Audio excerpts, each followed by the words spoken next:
여러분들의 돈 고민을 해결해드리는 머니인사이드 돈터뷰 시간입니다. 안녕하세요, 임미소입니다. 안녕하세요, 김현우입니다. 이제 두 개로 밀고 가기로 한 거예요? 막 이렇게 아, 어디까지 하나 보자. 이제는 그냥 여기다가 그 도루마무 같은 거 있잖아요. 그거를 하나 해서 아예 무지개를 없애버리고 소장님을 잠깐 없앴다가 나타나게. 아, 그게 좀 더 네. 어렵나? 그게 더 어렵나? 진짜 바쁜데 죄송합니다. 일만 들어드려서. 오늘도 그냥 빠르게 네. 사연으로 넘어가 볼게요. 자, 오늘은 똘순이님께서 사연을 보내주셨는데 똘순이. 똘똘하신 분인가? 철없던 신혼부부 뒤늦게 정신 차렸습니다. 라고 네. 남겨주셨어요. 신혼부부, 또 이게 아이의 유무에 따라서 굉장히 달라지는 거잖아요. 그렇죠. 그리고 뒤늦게 정신을 차렸는지 안 차렸는지는 저희가 판단합니다. 항상 차렸다고 하고 보면 제가 이제 소장님 눈치를 보게 되는. 왜 그런 거죠? 나 이제 담배 끊었어, 술 끊었어. 그런데 진짜? 어디 보자. 보겠습니다. 자, 보도록 하겠습니다. 안녕하세요. 저희는 두 돌 앞둔 아기를 키우는 35살 맞벌이 부부입니다. 4년 전 결혼을 준비하며 서울 아파트 매매를 고민했지만 가진 현금에 비해 집값이 턱없이 비싸서 결국 서울의 신축 빌라 전세로 신혼을 시작했습니다. 여기 잠깐 끊고 가고 싶은 게 네. 요즘에 인터넷을 보면 빌라 전세로 절대 신혼부부 시작하지 마라 이런 말들이 많더라고요. 왜죠? 그냥 재테크에 크게 도움이 되지 않는다고. 그것도 이게 이분들도 그랬을지 모르겠지만 일단 빌라 전세 안 좋은 인식 있는 거는 전세 사기 위험하다. 뭐 사실 그런데 이건 전세보증보험 가입하면 괜찮은 거고 그 다음에 전세라는 것의 가장 큰 단점이 사실 목돈을 깔고 앉아 있는 거잖아요. 근데 월세에 비해서는 고정 비용이 적게 나가고 물론 이제 그 목돈에서 사라지는 물가 상승, 기회 비용 이런 걸 생각하면 그거나 일 수 있는데 전세자금 대출, 뭐 청년, 뭐 버팀목 전세자금 대출 이런 거 이용하면 굉장히 저리에 이용할 수 있으니까 그 돈이 있다고 하더라도 가능하면 전세로 대출 받아가지고 들어가서 있는 게 뭐 월세 사는 것보다는 훨씬 이득이죠. 다만 이제 여기서 이제 경계해야 될 거 임대차 제도적인 자체는 이렇게 하면 괜찮은데 네. 이게 뭔가 내 집 마련을 한 것 같은 느낌? 내 집이 절대 아니잖아요. 그쵸. 전세집이고 내 집이 절대 아닌데 기왕이면 좀 깨끗한 데서 살자. 아파트라고 치면은 꿈도 못 꿀 가격으로 굉장히 넓고 깨끗한 지어진 지 얼마 안 된 이런 곳에 신축 빌라 이런 데 들어갈 수 있단 말이죠. 근데 여기에서의 문제가 이러면 뭘 꾸미고 살아요. 그쵸, 예쁘니까. 네, 그냥 뭘 해놓으려고 해. 막 무슨 내 집도 아닌데 뭐 인테리어까지 하는 분 있고 맞아, 인테리어가 인테리어 하시는 분들도 있어요. 내 집도 아닌데 그걸 왜 꾸며요? 딱 그거예요. 렌트카 빌려가지고 제주도 렌트카 빌렸어요. 2박 3일 가는데 이 차에다가 막 꾸며. 시트 이런 거 바꿔놓고. 그거나 뭐가 다르냐고요. 심지어 그건 이제 뭐 시트 같은 거, 이거 뭐 방석 같은 건 가져갈 수라도 있지. 이거는 원상복구하면 그 자재 가져갈 거냐 이거죠. 그럼 저희는 뭐 예쁜 가구, 뭐 이케아에서 그런 것도 필요 없습니다. 맞아, 이사 가면 또 다 바꿔야 될 텐데. 이사 가면 바꿔야 되는 거. 내 집 마련하면 그때 와서 그 전까지는 진짜 그냥 풀옵션이 그래서 좋은 거. 신축 전세도 가지 말라 그러던데, 아파트 신축 전세. 아파트 신축 그것도 똑같은 마음일 거예요. 아마 왜냐면 그거 그 다음에 가져가는 구축으로 가기 너무 힘든데. 눈높이가 올라가는 네. 거니까. 그리고 독립하시는 분들도 같은 맥락으로 투룸 이런 거 얻지 마세요. 원룸. 투룸 가면 그 다음에 원룸 못 가요. 못 가요. 진짜 못 가요. 그거를 지금 해보지 언제 해봐요. 나중에 더 훨씬 좋은 거 할 수 있으니까 지금 굳이 그러지 마시라는 거. 딱 그거예요. 초등학교 때 아무리 명품 구찌 무슨 아동복을 입으면 뭐예요. 내 기억도 안 나고 그거. 그때 좋은 것도 모르고 딱 그런 거예요. 처음에 이게 좋아 보이지만 내가 선택할 수 있는 선택지 중에 좋은 거지 길게 놓고 객관적으로 놓고 좀 크게 본다면 좋은 거 하나도 아니라는 거. 어차피 빌려 쓰는 거 그거 안 좋으면 어떻습니까? 빨리 여기서 탈출하자라는 생각으로 안 좋은 곳에서 조금 더 버텨가지고 돈 마련해서 진짜 좋은 내 걸 사자고요. 맞아요. 그게 가장 좋긴 하죠. 이분들 어쩌나 볼게요. 어쨌든. 근데 갑자기 신혼부부 하니까 네. 댓글이 하나 생각이 났는데. 뭔데? 댓글을 되게 꼼꼼히 잘 보시네. 영상 그냥 가끔 봐요. 근데 영상이 업로드가 돼서 네. 되게 오랜만에 저도 댓글을 봤는데 네. 기혼의 네. 딩크 부부라고. 제가? 누가? 기원의 딩크 부부를. 그러니까 우리 둘이 부부냐고. 씨, 큰일 날 뻔했네. 혹시 소장님이랑 옆에 아나운서분이랑 부부세요? 이랬는데 거기 대댓글에 아닙니다. 민소 아나운서 기혼이고 소장님도 기혼인데 딩크로 알고 있습니다. 다 틀렸어. 다 틀린 말밖에 없어 여기. 여러분 궁금하죠? 안 알려드릴 겁니다. 너무 웃긴 거예요 그거 보는데. 진짜 세상에 어떻게 그러는. 근데 그 너무 말이 되는 부분이 딩크 부부라고 하니까 그럴 수도 있겠다. 맨날 막 애 낳으면 변수라 그러고 돈 많이 들어간다고 하니까. 아닙니다. 딩크 부부는 절대 아니고요. 되게 웃겨. 아 너무 디테일한 루머가 있어서 와, 웃겨가지고. 진짜 재밌네요. 네, 어디까지 가다 봅시다. 알겠습니다. 사연으로 다시 네. 돌아가 보도록 할게요. 달콤한 신혼에 취해서 매달 전세 대출이지만 120만 원 이상을 내면서도 매년 이자를 2회 120만 원을 내셨다고요? 매달 매달? 이자만 120만 원에 1년은 1,440 네, 근데 매년 2회 이상 해외여행. 해외여행을 다닌다고요 또? 네, 그랬었대요. 과거. 어. 기념일마다 고가의 선물과 명품백을 사며 정신없이 돈을 썼습니다. 아니, 돈 많이 벌면 이럴 수 있죠. 네, 되게 굉장히 재밌는 신혼을 보내셨고. 3천씩 벌면 이럴 수 있어요. 그리고 야, 애 낳기 전에 하자 이랬을 수도 있어요. 처음에. 그러다가 운 좋게 서울 공공임대주택까지 당첨되어 신축 아파트로 야. 이사하게 되었습니다. 야. 이거 어떻게 보세요? 저 이거는 TG와 굉장히 다르게 가고 있다, 현실은. 이거는 공적인 제도로 주거비를 아껴줘서 이분들이 자산을 모아서 내 집 마련을 할 수 있도록 도와주는 제도잖아요. 그쵸. 근데 거기서 아낀 돈을 지금 더 풍요롭게 소비해요. 그런 경우가 많이 있어요. 근데 거기가 더 문제는 뭐냐면 세상 물정을 모르게 된다는 거. 그러니까 그런 것도 많네. 2, 3년 정도 살면서 계속 계약을 갱신해야 되는 입장이고 이사를 가야 되는 입장이면 주변 시세도 알아보고 야 이렇게 하다가 어우 전세가 이렇게 많이 올랐어 빨리 모아놔야지 안 그러면 쫓겨나겠네 아니면 아우 이제 더러워서 치사해서 못 살겠다 내 집 마련해야 되겠네 이 생각을 갖는데 10년 20년 장기 임대를 안정적으로 거주하다 보니까 세상 물정 몰라요. 그러다가 그럴 것 같아. 딱 나오니까 에? 이게 월세라고요? 연세가 아니라 진짜 그렇게 될 것 같아요. 이러고 앉아 있는 거예요. 그런 게 부작용.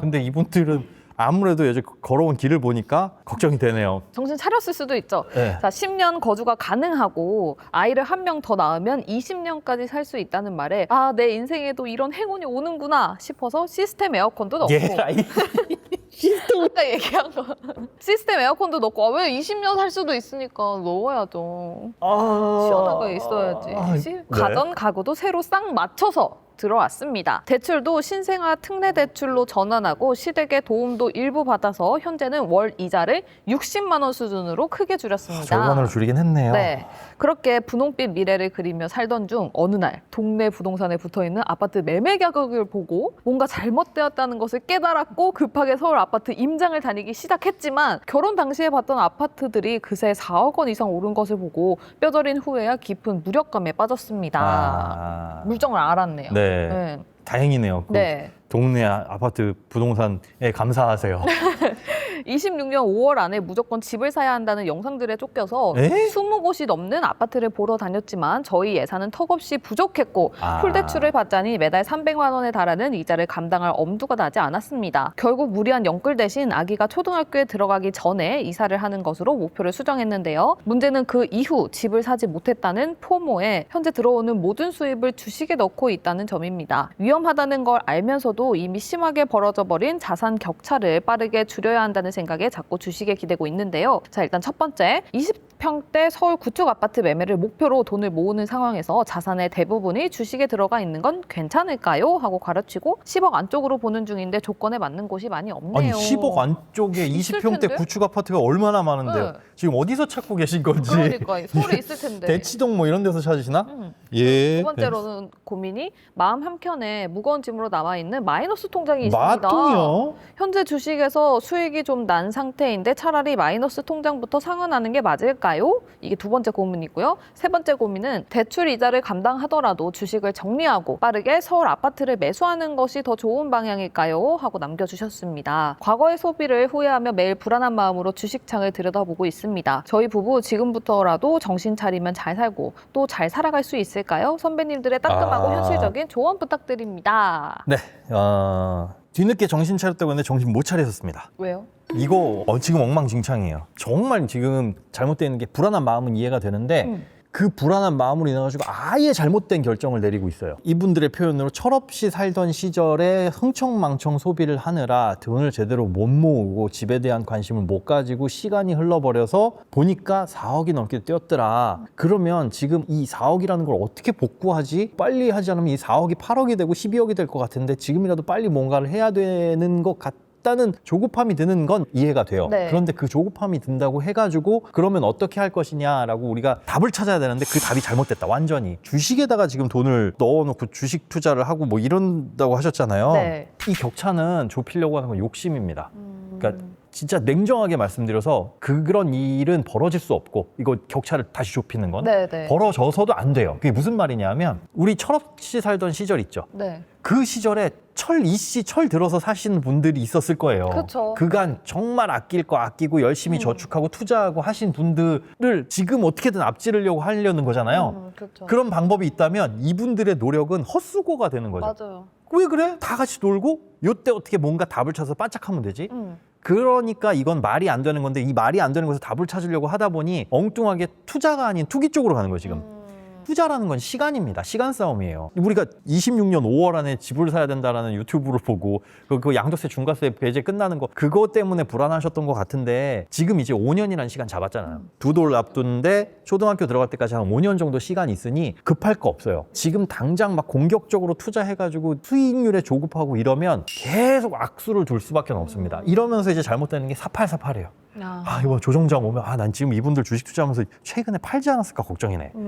떨어졌으니까. 네, 떨어졌을 때 더 떨어지기 전에 빨리 팔아가지고 차라리 마이너스 통장 메꾸는 게 낫지 않을까 막 이런 액션 취했을까 봐 걱정인데 길게 보셔야 돼요. 그런데 그렇게 길게 못 보는 이유가 과거 잘못에 대한 조급함 있죠. 네. 그 다음에 지금 당장의 수익률이 안 난다라는 이런 불안감 있죠. 이게 겹쳐버리면 제대로 된 의사결정을 할 수가 없어요. 그러니까 우리 목표부터 새롭게 잡아야 됩니다. 첫 번째 20평대 서울 구축 아파트 매매를 목표로 돈을 모으는 상황이라고 했는데 10억 안쪽을 보는데 조건에 맞는 곳이 없대요. 하려는 지역이 10억 안쪽이 없는 거잖아요. 그렇죠. 네, 이거는 그 지역이 내 눈높이에 너무 벗어난 겁니다. 높은 거죠. 너무 높은 거예요. 그러니 가격에 맞춰서 움직이셔라. 그럼 이 10억 안쪽이라는 게 2억도 10억 안쪽이고 9억도 10억 안쪽이잖아요. 맞아요, 네. 현실적으로 우리가 모을 수 있는 돈, 대출 받을 수 있는 돈을 현실적으로 마련해 보자고요. 그러니까 5년 뒤에 집을 산다라고 가정을 했을 때 그럼 그때까지 우리가 모을 수 있는 최대치는 얼마야? 원금 기준. 그리고 그 플러스 받을 수 있는 대출금은 얼마야? 요거를 이제 따져 보셔야 된다라는 거예요. 그래서 지금은 사실은 여지껏 잃어버린 시간을 운의 변동성에 막 투자 수익률에 맡겨버리는 미지의 영역에 맡기는 건 그냥 나의 잘못을 리스크에 더 태우는 겁니다. 리스크를 더 태우는 거니까 그렇게 리스크를 태울 거야 불안해하면서 뭐 아니면 도로 아니면 어쩔 수 없다. 뼈를 깎는 노력으로 지출을 최대한 줄이고 여지껏 명품 소비하고 해외여행 갔었잖아요. 이제 그럼 뭐 해야 되냐? 해외여행이 뭐야? 여행은 꿈도 꾸시면 안 돼요. 명품이 뭐예요? 그냥 이거 팔아도 돼요, 명품 빼고. 명품 다 팔고 뭘 사도 안 됩니다. 지금 에코백 들고 다니셔야 돼요. 에코백도 어디서 살 생각하지 마시고 받을 수 있어요. 받는 이게 그냥 공짜로 주는 거 있잖아요. 네. 그런 거. 그럴 각오로 가야죠. 각오를. 그래야지 잃어버린 그 시간, 4억 점프 뛰었던 이 시간을 회복하는 거지 그거를 주식 투자에 대한 수익률로 메꾸려고 하는 건 이거 욕심이에요. 그게 있어서도 안 된다라는 게 그런 일이 벌어진다면 그게 가능하다? 그러면 여지껏 그렇게 돈을 모으신 분들의 자산도 똑같이 투자했으면 똑같이 더 불어날 겁니다. 맞아. 그럼 못 따라잡아요, 결국은. 그러면 우리가 할 수 있는 거, 더 공격적인 거, 막 선물 옵션 막 이런 거 있죠? 그런데 눈이 간다니까. 3배 레버리지, 4배 레버리지, 그거밖엔 답이 안 나와요. 전재산 막 넣고. 그럼 이게 답이냐? 아니잖아요. 그러니까 내 노력을 더 태우는 수밖에는 없습니다. 그리고 현실적으로 우리가 마련할 수 있는 돈 얼마, 대출 받을 수 있는 돈 얼마, 300만 원 원리금 상환이 진짜 최대라고 언뜻 말씀하셨는 거 보니까 요 정도면은 한 5억 내지는 6억 사이? 뭐 지금 금리가 어느 정도로 알아보셨는지 모르겠지만 요 정도 대출금이 아닐까 싶어요. 그럼 플러스 5년 동안 우리가 모을 수 있는 돈은 얼마냐? 그거 해가지고 5년 후에 지금 집을 생각하시면 안 돼요. 요 집에 들어갈 거다. 5년 후에 그 집의 집값은 올라가 있죠. 엄청나게 올라가 있을 겁니다. 이 돈으로 살 수 있는 그걸 이제 계속 그려봐야죠. 그리고 지금 5년에 계속 오를 건지 아니면 오르다가 하락장에 보이는지 그럴 때 눈높이를 낮춰서 우리가 뭐 8억짜리 집을 봤는데 6억짜리도 괜찮은 집이 있어 라고 한다면 그 중간으로 집을 취득하거나 무조건 우리가 5년 안에 5년 후에 뭐 이렇게 집을 사야 되는 건 아니니까요. 중요한 건 지금 정신을 차렸다. 지금이라도 뭔가를 해야 되겠다 라고 하는 거고 제대로 해야 된다 라는 거. 근데 지금 이렇게 가는 건 지금 마음도 불안해요. 마음 한켠에 무거운 짐으로 남아있는 마이너스 통장이 있다는데 근데 이 마이너스 통장은 전 잘 몰라서 빨리 상환하는 게 좋은 거예요? 그때그때 달라요. 그러니까 뭐냐 하면 이걸 왜 갖고 있느냐. 이게 만약에 소비성 부채면에서 이렇게 됐다라고 한다면 빨리 상환하고 비상금 확보를 하는 게 먼저예요. 사실 여기 나와 있긴 하거든요. 첫 신혼집을 볼게요. 구할 때 부족한 보증금 그리고 신혼 가전을 마련하기 위해서 이제 아내분이 개설을 하셨고 남편은 결혼 전에 결혼자금 그리고 비상금 목적으로 개설을 했는데 결혼 후에 5천만 원 정도를 주식 투자를 위해서 사용 중이래요. 요걸 숫자대로 보자면 마이너스 통장 금리가 뭐 3%예요. 그런데 지금 내가 기대할 수 있는 건 1년에 1억을 빌려가지고 300만 원이라는 비용을 지불하면서 나 3년을 투자를 할 거야. 그러면 얘가 한 30%는 올라 있을 것 같아. 그러면 이제 얼추 계산해도 마통에서 꺼내가지고 넣는 게 맞는 거잖아요. 네네네. 맞는 거죠. 이거는 이제 숫자상으로 답을 내렸을 때고, 그러면 대부분의 결론이 마통 끌어다가 써가지고 대출 봐서 비투하는 게 더 유리하다라고 결론이 날 수밖에 없어요. 왜냐하면 주식은 장기 우상향하고 그 투자 수익률이 일단 대출 금리보다는 높은 게 일반적이니까 그걸 뭐 안정적으로 막 채권에 놓고 예금에 놓고 이러면은 아니겠지만 주식은 그 훨씬 높은 투자 수익률을 기대할 수 있으니까. 그런데 이런 일들이 왜 벌어졌냐를 처음부터 보면 이건 아예 애초에 잘못됐어요. 자, 죄송스러운 말씀이지만 신혼집을 구할 때 부족한 보증금, 그리고 신혼가전 마련 등을 위해서 마이너스 통장을 뚫었다는 건 돈을 빌리지 않으면 못 들어갈 집. 네. 그러니까 정상적인 정책 대출, 우리가 보증금 대출은 보증금 대출 외에 우리 집 살 때 신용 대출 원래 안 되는 거잖아요. 네, 그렇죠. 주택담보대출 이것만 받아야 되는데 딴 데서 끌어오는 거 편법인 거죠. 마찬가지로 전세에 들어가야 되는데 그 전세 자금 대출로도 안 돼. 그래서 빌린 마이너스 통장이고, 신혼가전 마련을 위해서 이거를 살려고 하는데 돈이 없어서 했다는 건 이미 우리 수준에서 벗어난 선택을 한 겁니다. 벗어난 선택. 그쵸. 어디서 끌어와서 쓴 끌어온 거니까. 거예요. 소비를 그러니까 하기 위해서. 너무 높은 소비를 한 거예요. 람보르기니 왜 안 사세요? 페라리 같은 거 왜 안 사요? 마음에 안 들어서 그 차가? 아우 나 이 차 승차감 별로야. 전 그래서 안 사요. 그거예요. 어우씨. 그거는 우리가 너무 넘사벽이잖아요. 그쵸. 라고 하는데. 나한테 너무 무리가 네. 되니까. 근데 테슬라 꽤 비싸죠. 저는 뭐 테슬라 가격은 잘 모르고 테슬라 아니면 뭐 제네시스 이런 것들은 사람들이 한 번쯤은 요 정도 월급이면 사봐도 되지 않을까라고 감히 이 소비를 하고 있다는 거예요. 이게 사연자님들 잘못하신 거 아닙니다. 그냥 우리나라의 소비 수준 자체가 너무 올라와 있어요. 많이 올라갔어요. 버는 돈에 비해서 진짜 너무 잘 먹고 잘 다. 있어야 되는 건 있어야 되는 거고. 네, 그렇게 생각을 하더라고요. 맞아. 네, 아닙니다. 우리가 빚지면서 신혼가전을 마련했다? 살 수 없는 걸 산 거예요. 네, 살 수 없는 거. 언젠간 사야 되는 거잖아요. 필요한 거잖아요. 네, 돈 모아서 사는 게 맞고, 없으면 안 사야 됩니다. 못 사는 거예요. 네. 냉장고? 냉장고 당연히 있어야죠. 그러면 싼 거 샀어야 되는 거고, 중고 샀어야 되는 거고, 신혼인데 그래도 안 되는데 어떻게 해요? 형편에 맞게 하는 게 결혼인데. 그렇죠. 과한 거였어요. 과한 거. 그런데 이렇게 해서 촉발된 빚이 지금 주식으로 들어갔다는 건 그냥 이걸 빼가지고 주식에 넣은 것처럼 보이지만 이건 이거대로 방치인 거고, 이때 빌려가지고 구매하고 보증금 내고 했던 건 여지껏 해결이 안 된 거고, 네네.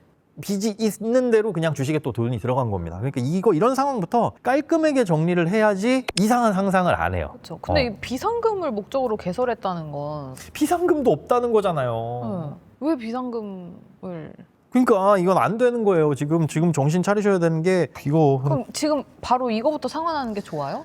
그렇다고 지금 주가 많이 빠졌는데 이거 빼가지고 상환하는 것도 숫자상으로 상황이. 보면 이건 재무적으로 봤을 때 되게 바보 같은 의사결정인 거죠. 그러니까 목표는 갑시다. 5년 후에 우리 집 사는 거 큰 그림 그거고, 이거는 달라질 수도 있습니다. 아까 말씀드린 거 4년이 될 수 있고 3년이 될 수 있고 뭐 6년이 될 수도 있는 거예요. 일단 큰 그림을 그려놓고 그 과정에서 우리가 수단을 생각을 해봐야 되는데, 일단 해야 될 건 이사를 갑시다라고 했으면 일단 집 정리부터 해야 되잖아요. 짐 싸기 전에. 확 널브러져 있어요. 빨래도 널브러져 있고 막 거실에 뭐 온갖 막 책이고 뭐고 다 널브러져 있으면 그 이삿짐 싸는 것보다 정리가 우선이니까 네. 이거부터 정리를 해야 돼요. 근데 근데 정리를 하려고 보니까 너무 많이 얽혀 있는 게 지금 주식이 또 얼마가 들어가 있어요? 주식에 3억 3천 정도 들어가 있어요. 많이도 드셨다.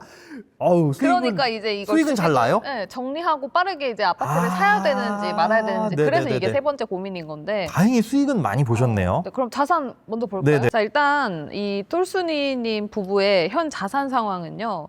약 5억 3천이 있습니다. 네. 근데 마이너스 통장 1억 3천 포함입니다. 그럼 4억. 예. 네, 24평 아파트 보증금 2억이 있고요. 총 4억 2천 중에 2억 2천을 또 대출받았다고 2억 2천 합니다. 대출, 예. 10년 거주 가능하고 현재 2년째라고 합니다. 주식 투자에 약 3억 3천만 원 들어가 있는데요. 남편 국내 주식에 약 1억 5천 들어가 있고요. 수익률 80%. 또 아내분께서는 국내 주식 약 9,200만 원, 수익률 120%. 네. 아내 해외 주식에는 또 9,300만 원 들어가 있습니다. 수익률 360%입니다. 네. 자, 다음 주택 청약 있고요. 남편이 1,000만 원, 1년 전부터 납입 중지 중이고요. 10년째 네. 유지하고 있습니다. 아내도 1,200만 원 있고요. 25만 원씩 납입하고 있고 10년 유지하고 있고요. 또 아기 주식 통장에 있는데요. 1,200만 원 하이닉스 보유 중입니다. 그리고 마이너스 통장은 1억 3천. 아까 이야기했었던. 네. 아내분 마이너스 통장 금리 4.2%고요. 남편분의 마이너스 통장 금리 3.8%입니다. 자, 일단 정리를 해야 될 거. 남편분 청약통장, 아내분 청약통장, 아내분 청약통장 납입하는 거 25만 원씩 납입하는 거 이거 중지하세요. 늘 필요 전혀 없습니다. 납입 금액을 보는 건 공공주택의 일반 공급 또는 특별공급 중에 노부모 부양 특별공급 요 두 가지밖에는 없어요. 근데 우리가 일반 공급은 어차피 1,200만 원 가지고는 택도 없습니다. 택도 없고 최소한 서울이면 지금 기준으로 한 3천만 원 정도가 아마 커트라인 나올 거예요. 뭐 가천 이런 데도 최소한 2,500, 3,000 사이다라고 보시면 되는데 주택 청약 종합저축을 달성할 수 있는 금액이 아닙니다. 옛날 청약 저축 통장만 가능한 거고요. 네. 그러니까 일반 공급은 땡이죠. 노부모 부양 특별공급은 65세 부모님을 3년 연속으로 모시고 살아야지 청약을 넣을 수 있어요. 근데 지금 그럴 계획 없으면 얘도 의미 없죠. 그렇죠. 그러면 돈 넣을 의미가 없습니다. 네. 그러니까 괜히 여기에 돈 넣어가면서 묵히지 마시고 요거 정리를 하셔야 되고 아기 주식 통장 요것도 의미 좋아요. 의미 좋은데 수익을 어느 정도 봤다면 이런 것들 정리를 해가지고 마이너스 통장 지금부터 갚아 나갈 거. 한 달에 저축여력이 얼마가 되는지 좀 뒤에서 봐야 되겠지만 네. 그걸로 일단 마이너스 통장이 1억 3천이나 있으면 아우 이거는 진짜 밑 빠진 독에 물 붓는 느낌일 텐데 뭐 큰 자산을 정리하지 않으면 근데 이거 계속적으로 갖고 가는 건 그렇게 썩 바람직하지는 않습니다. 네. 물론 이제 수익이 잘 나서 다행이기는 해요. 다행이긴 한데 근데 지금 여기서 또 좀 빠졌을 수도 있어요. 그렇죠. 많이 빠졌죠. 그러니까 이게 애매한 거예요. 결국은 마이너스 통장은 이런 상황으로 가면 언제쯤 정리할 수 있냐? 이 돈을 꺼내는 순간까지예요. 여기 주식에 들어간 거. 그럼 언제 꺼낼 거예요? 수익 많이 나면 못 꺼냈잖아요. 그럼 수익이 120% 난 게 많이 난 건데 이걸로 만족해야 되냐? 아니요. 120%로 만족하면은 사실 장기 투자 못 하는 거죠. 네네. 그러니까 우리가 5년 뒤 이렇게 바라봤을 때 그때 정리한다라고 보면 그냥 그럼 아예 끝까지 갖고 가면서 얘를 비용이라고 생각하시거나 그럴 만한 가치가 있느냐. 그게 무슨 뜻이냐면 자, 5년 후에 우리가 집을 사야 돼요. 그럼 딱 마련되어야 될 확정적인 돈이 있어요. 네. 확정적인 돈이 있는데 그거를 주식에다 태우는 순간 얘는 변수가 확 생겨버리죠. 그 변수를 감안해서 예를 들어 8억이라는 돈을 모아야 되는데 자, 8억이라는 집을 사려는데 그중에 5억은 대출이고 3억이라는 돈을 모을 거야. 그럴 때 주식으로 들어가가지고 얘가 수익이 많이 나서 3억 2천이 되면 얘는 의미 있느냐. 고작 2천만 원이잖아요. 그러니까요. 그렇죠? 네. 이 3억이 한 6억 정도는 되면 이건 또 의미가 있는 거예요. 네. 그럼 우리가 5년 동안 돈을 불려봤을 때 이 정도로 불릴 수 있는 시드가 있고 투입할 수 있는 매달 돈이 있느냐, 저축할 수 있는 투자할 수 있는 돈이 있느냐, 요것과 플러스 그로 인해 가지고 있는 마이너스 통장에서 발생하는 비용들 이것들이 과연 그렇게 얼마나 의미가 있냐. 근데 따지고 계산해 봤더니 그래 3억이 많이 나버서 한 3억 3천, 3억 5천 이러면 괜히 지저분하고 복잡하기만 하다라는 맞아, 맞아. 거예요. 달에 또 저축하는 부분이 조금 그렇죠. 꽤 있는 것 같더라고요. 그러면 살펴보니까. 이걸 좀 봐야 됩니다. 알겠습니다. 네. 월 800만 원 정도 되고요. 소득이요. 네. 그럼 1년에 실수령액 800이면은 세후 1억 정도는 되는 거네요. 그렇죠. 안에 분기별 인센티브 130만 원 정도 네. 있다고 합니다. 다 주거비가 95만 원 나가고 있는데요. 대출이자 65만 원, 관리비 30만 원입니다. 생활비는 120만 원, 120만 원을 부부 공용 통장에 넣어놓고 매주 30만 원씩 꺼내서 씁니다. 식비, 아이 간식, 그리고 놀이, 물품 등 생활비로 사용하고 있습니다. 생활비를 소비할 때 어느 항목별로 얼마가 나가는지 꼭 정해놓고 사용해야 할까요? 그게 어려워서 그냥 일주일 비용을 정해서 쓰는 중인데 다들 항목을 세부적으로 나눠서 가계부를 쓰시더라고요. 제가 어리석은 걸까요? 그렇지는 않아요. 이게 뭐 예를 들어 의료비로 우리는 10만 원만 쓸 거야라고 했을 때 의료비는 안 쓸 수도 있고 더 쓸 수도 있잖아요. 마트 가서 장 보는 것도 마찬가지예요. 우리 장 보는 거 1년 동안을 통계로 내면 우리가 하루치 얼마를 장 보는지는 평균을 낼 수 있는데 그러면 매일 하루에 그만큼을 쓰느냐.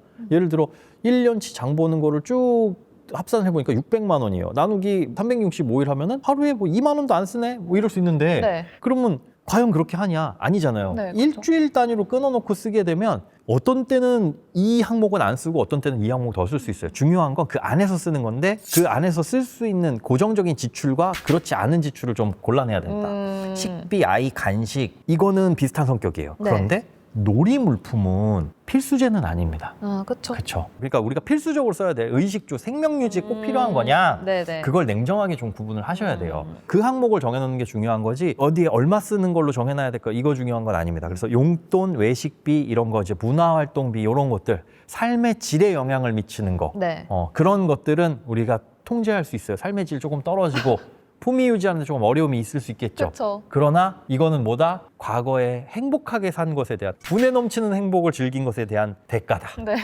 그 과오를 지금 그 업보를 업볼 여기서 업보를 청산해야 청산하는 된다. 중이다. 지금은 훨씬 2배, 3배. 남들하고 비슷하게 해서는 안 돼요. 그러니까 이거 줄이려는 노력 분명히 해야 됩니다. 뭐 당근에서 얻어서 사시거나. 저 알기로는 아이들 완구 공공기관이나 이런 데서 그거 하는 거 있는 것 같은데요. 빌리는 것도 재활용. 있고. 예, 네, 예, 맞아요. 예.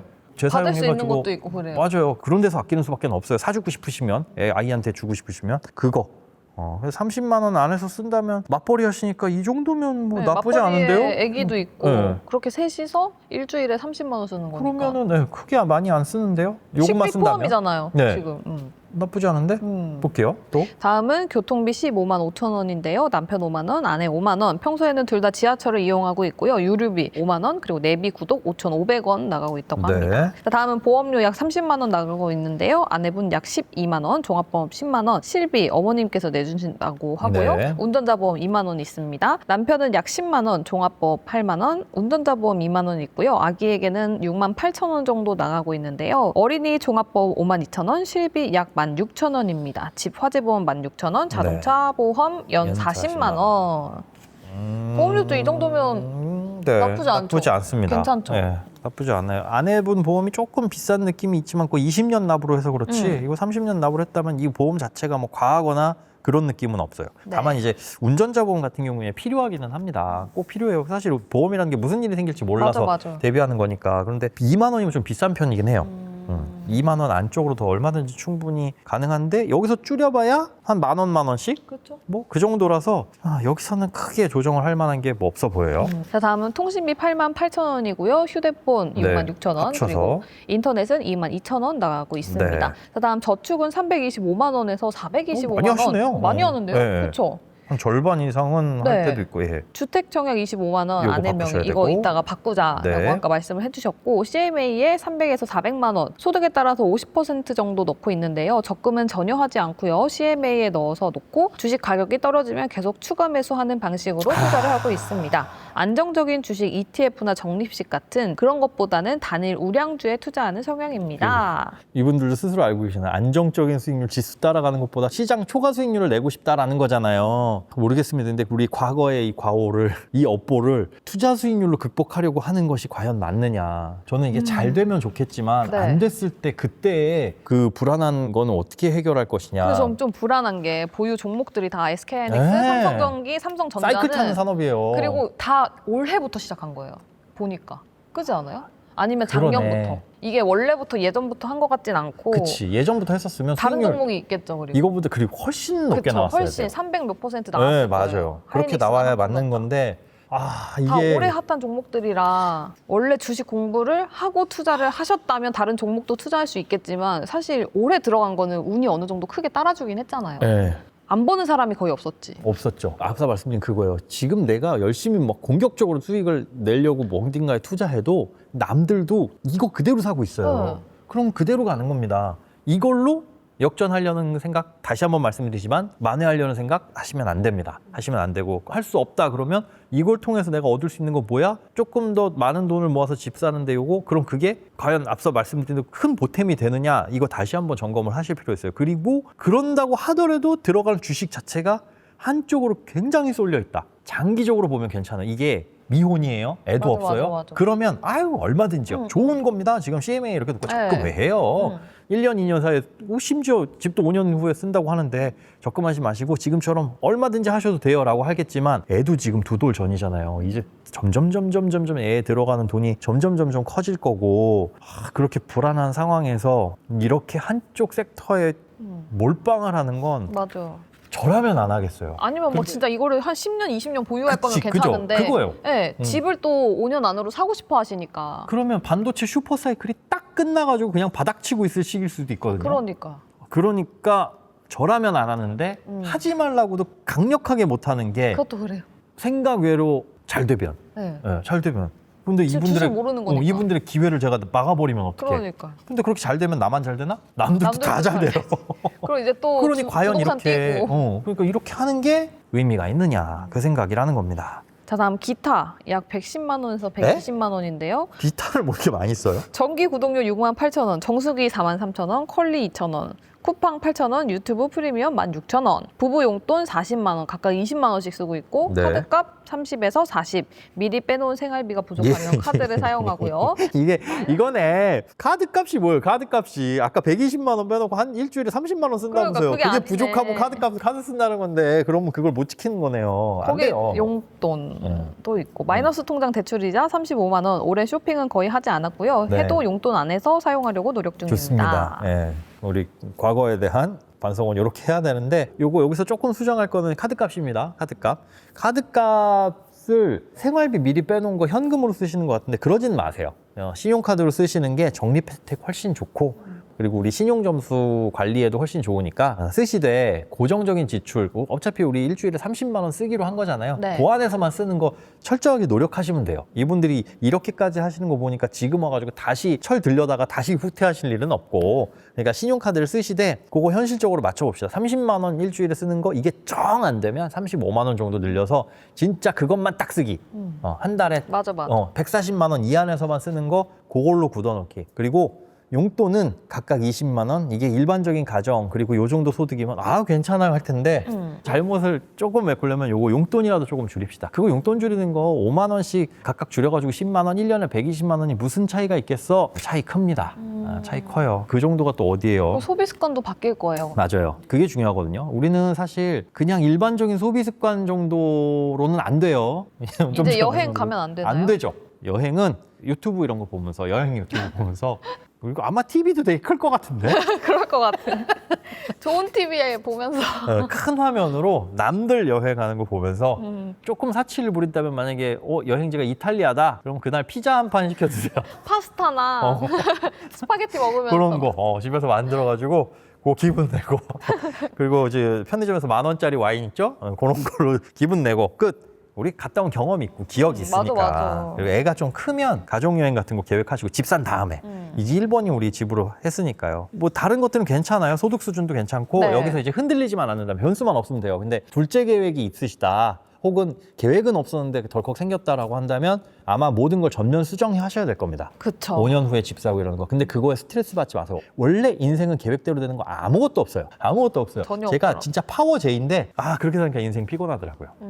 내가 스스로 통제할 수 있는 부분들이 있기도 하지만 지금 아이까지 있는 상황, 이런 상황에서는 계획대로 되는 거 없다. 그냥 마음 초연하게 가지시고 지금 할 수 있는 건 지출 생각했던 것보다 더 타이트하게 지금 막 그렇게 크게 소비하는 건 없는 것 같아요. 없는 것 그렇죠? 같아요. 그런데 그렇게 한 거 대출이자 아끼는 쪽으로 비상금 모으는 쪽으로 좀 더 가고 주식에 마구마구 넣는 것도 좋기는 한데요. 그러려면 저는 차라리 지수 투자를 하셔라. 안정적으로. 크게 많이 못 먹더라도 자칫 삐끗하면은 5년 후에도 또 똑같은 후회할 수 있어요. 집값은 또 4억이 올랐네요. 그런데 우린 또 그때 주식에 물려가지고 아직까지 SK 하이닉스가 150일 줄은 누가 알았겠어요. 뭐 이런 소리 하면은 안 되니까 그냥 지수라도 지수 투자라도 하는 게. 근데 지수 투자를 하려면 마이너스 통장 돈을 먼저 갖는 게 원래 그게 맞는데 지금 수익 구간을 보면 네. 사실 저점 매수 구간이잖아요. 그쵸. 지금 하락장이라고 해도 이럴 때 사두는 거거든요. 이제 불안불안하기 시작할 때 그쵸, 우리가 그쵸. 늘 투자를 생각을 해보면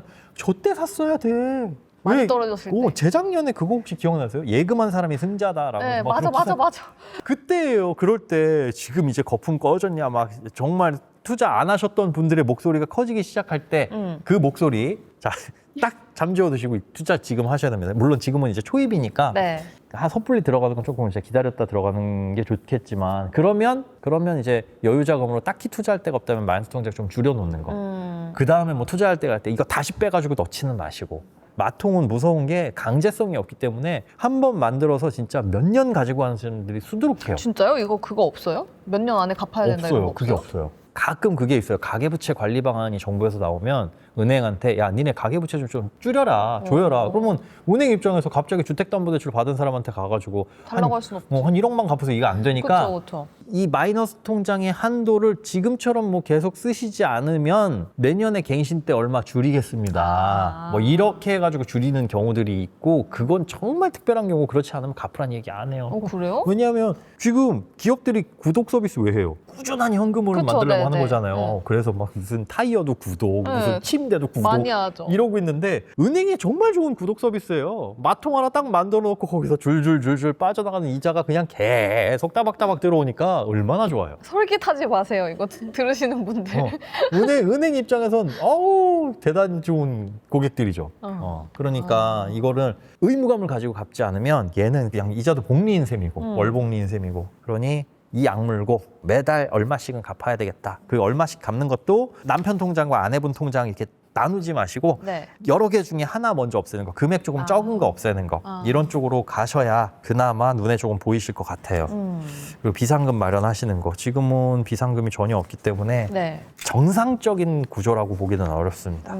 아무리 공격적으로 투자해도 저도 이렇게 마통 뚫어가지고 놓는 것 자체가 변수 하나 늘리는 거잖아요. 근데 그러면 이분들은 월소득이 800이잖아요. 네. 비상금으로 2,400만 원 정도 있어야 돼요? 세 달치? 네. 그건 조금 다른데요. 1년치 비정기 예산을 일단 계산을 해봐야 돼요. 그러니까 매년 쓰는 돈들. 네. 그러니까 매달 쓰지는 않지만 뭐 설이나 추석 아니면 의료비 뭐 이런 것 자동차 보험료, 재산세 뭐 이런 것들 꼭 쭉 들어가야 되는 꼭 거. 들어가야 되는 거. 근데 줄일 수 없는 거. 그런 것들 쭉 합쳐놨을 때 이게 얼마냐? 요 금액만큼은 그냥 무조건 써야 되는 거니까 그만큼의 비정기 예산 플러스 한두 달치 정도의 월급 정도는 있어야 되거든요.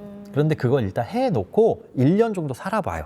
살아본 다음에 아 우리가 2,400만 원을 마련해놨는데 얘가 아무리 저점으로 떨어지더라도 2천만 원까지밖에는 안 떨어지더라. 그러면 진짜 비상금으로 필요한 건 최소 400인 거잖아요. 그쵸. 거기에 앞으로 변수 같은 거, 그 비상금은 우리가 마련되지 않은 거. 예를 들어 내년에 보니까 어머니 환갑이네? 요즘엔 잔치는 안 하지만 그래도 그때 여행 가지고 가든지 이럴 여행이나 수 아니면 있으니까. 그런 거 잠깐 들어갈 수 있는 것들 있잖아요. 그런 거 상황에 맞춰가지고 조정을 하시는 게 좋을 것 같아요. 그러니까 1년 정도는 넉넉히 갖고 계시고 상황 봐서 줄여 나가는 거죠. 네. 2,400까지는 필요 없고 그 비정기 예산 플러스 한두 달치 월급 정도라고 보면 될 것 같습니다. 그래도 오늘은 좀 소장님이 탄식을 하거나 정신 차리셨다니까. 그런 부분은 많이 없었던 네. 것 같아요. 뒤늦게 정신 차렸습니다 라고 했는데요. 이 정도면 어느 정도 과거에 너무 지은 죄가 많아요. 정신은 차렸으나 과거에 지은 죄가 있다. 그러려면 만회를 해야 되는데 그 만회의 방법이 결코 주식 투자 수익률을 극복하려 그러면 더욱더 안 좋은 결과를 불러올 수 있다는 거. 그거 수익이 난다고 하더라도 나만 나는 거 아니니까 전체적으로 보자면 똔똔이라는 거. 그럼 뭐 근로소득 화이팅 하면서 많이 그쵸. 저축하는 수밖에. 그거밖에 없어요. 그래서 내 원금 투입의 노력이 훨씬 더 들어가야 되는 거고. 사실 이거보다 2배로 더 저축해야 이거를 만회할 수 있는데 그건 불가능하잖아요. 그쵸. 이미 하고 있는 거 저축 보니까 많이 하고 계세요. 최대한 많이 하고 계신 것 같아서 어쩔 수 없는 거니까 우리가 그냥 눈높이를 적당하게 맞추고 10억 이하라고 했지만 실제로 내가 모을 수 있는 돈부터 구체적으로 지금 갖고 있는 자산 플러스 더 모을 수 있는 돈 우리가 대출 받을 수 있는 거 5년 뒤에 얼마, 3년 뒤엔 얼마 이렇게 해가지고 요거는 우리가 확보될 수 있는 돈이니까 그렇게 가자고요. 그런데 주식 투자로 이렇게 하다 보면 3년 뒤에 얼마, 뭐 2년 뒤에 얼마 좋은 기회가 왔을 때 집을 살기는 어려울 가능성이 커요. 네. 주가가 빠졌을 때 그러면 손해보면서 막 팔 거예요. 아니잖아요. 5년 뒤라고 하면 그래도 시간이 해결해 줄 수 있으니까 수익이 날 가능성은 높은데 3년 뒤, 2년 뒤 이럴 때 우리가 선택지를 버리는 셈이 될 수 있어서 주식 투자 비중을 이렇게 많이 늘리는 건 그렇게 권하고 싶지가 않습니다. 경매로 나오는 아파트에 또 눈을 돌리시지는 않을까. 저는 그 경매가 싸게 사는 거라고 우리가 오해를 하시는데 제 가격에 사는 겁니다. 구매의 방법이 그거 있잖아요. 커피 우리 마시는 게 직접 가가지고 여기 가서 사 마시는 방법도 있고 쿠팡이나 배달의 민족 통해 가지고 커피 배달시켜 먹는 방법도 있죠. 그렇죠. 그냥 그거 차이예요. 경매라는 건 그거고 복잡한 물건이 있습니다. 진짜 막 권리관계가 복잡하게 얽혀 있는 건 사람들이 야 저거 저거 만졌다가는 괜히 화보겠다. 엄청나게 화나겠다. 골치 아픈 일 생기겠네 하는 건 사람들이 잘 쳐다보지 않겠죠. 그런 것들은 실제 가격보다 싸게 나와서 요걸 내가 풀 수 있는 능력이 된다면 그런 건 접근하는 게 좋은데 그냥 일반 물건이 경매로 나왔다? 그거는 딱 그 가격 찾아갑니다. 정말 운 좋게 한 500만 원 뭐 요 정도는 싸게 살 수 있을 거예요. 낙찰가 잘 적었으면 입찰가 잘 적었으면 그럴 수 있는데 그러지 않으면 경매가 어떤 일반적인 부동산을 싸게 살 수 있는 방법이라고 오해하시면 안 된다. 네. 알겠습니다. 자, 똘순이님의 사연도 여기까지 해보도록 하겠습니다. 네. 내 동고민 어떻게 해야 될지 궁금하신 분들께서는 머니인사이드로 많이 사연 보내주시면 거기서 근데 요즘에 사연 많이 들어오나요? 아직도 여전히 많이 들어오고 있다고 합니다. 많이 보내주세요. 감사합니다. 감사합니다.